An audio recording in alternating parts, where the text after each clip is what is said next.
ניתן להוסיף לכל רהיט בחדר ילדים. הוא יוסיף מראה רענן וחדש לכל חדר ומאוד קל לביצוע. בשלב הראשון נצטרך נייר מגבת, ספוג, צלחת חד פעמית, מים, צבעי אקריליק, נייר קופי, מכחולים, דירפוט, מנקד, מכחול עגול קטן, מכחול שטוח וקסמי אוזניים. לקחתי עץ נקי ומשויף. מרטיבים ספוג במים, סוחטים אותו ומורחים בכיוון הסיבים על גבי כל העץ. טובלים פינה קטנה של הספוג במעט צבע ומכסים את מחצית העליונה של המשטח. טובלים פינה קטנה של ספוג במעט צבע נוסף ומכסים את מחצית התחתונה של המשטח.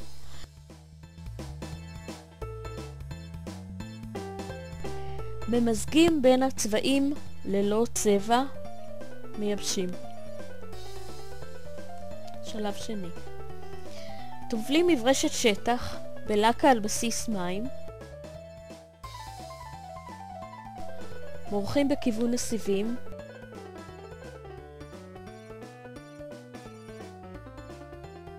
ומייבשים מספר שעות. בינתיים מעתיקים את התרשים על גבי נייר פרגמנט. מניחים את הנייר על גבי המשטח ומקבעים בעזרת מסקינג טייפ. משחילים פנימה את נייר הקופי כשהצד הלבן פונה כלפי הציור. עוברים על נייר הפרגמנט עם מנקד. שלב שלישי. טובלים מכחול שטוח בצבע אפור.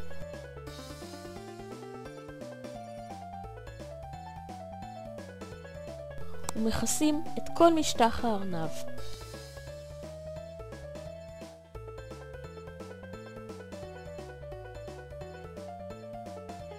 טובלים מכחול דירפוט בצבע לבן. תופחים על גבי נייר מגבת להורדת צבע עודף ועוברים בטפיחות עדינות על כל משטח הארנב. על פעולה זו חוזרים עד שנוצרת פרווה.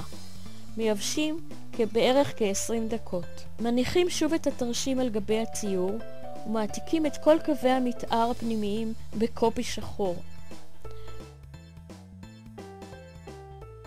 טובלים דירפוט בוורוד פוקסיה ומורידים את עודפי הצבע ויוצרים סומק בלחיים ואת פנים האוזניים.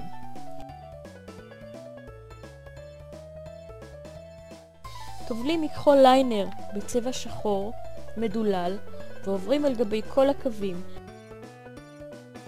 יוצרים את העיניים והשפם.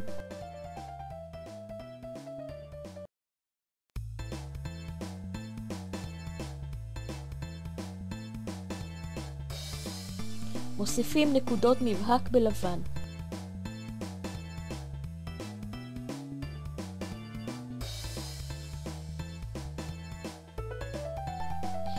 מכסים את הסרט במכחול שטוח בצבע אדום.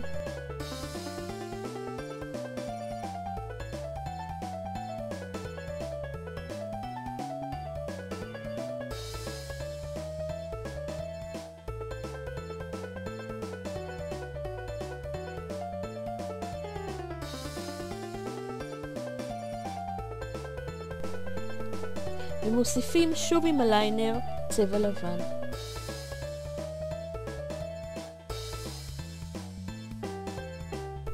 טובלים מכחול דירפוט במספר צבעים ותופחים בעדינות כדי ליצור דשא.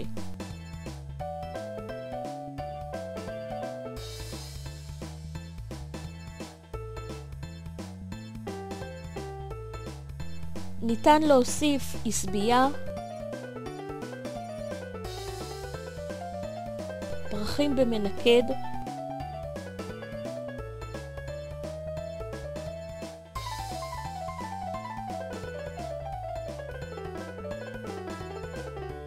וכן עננים בלבן.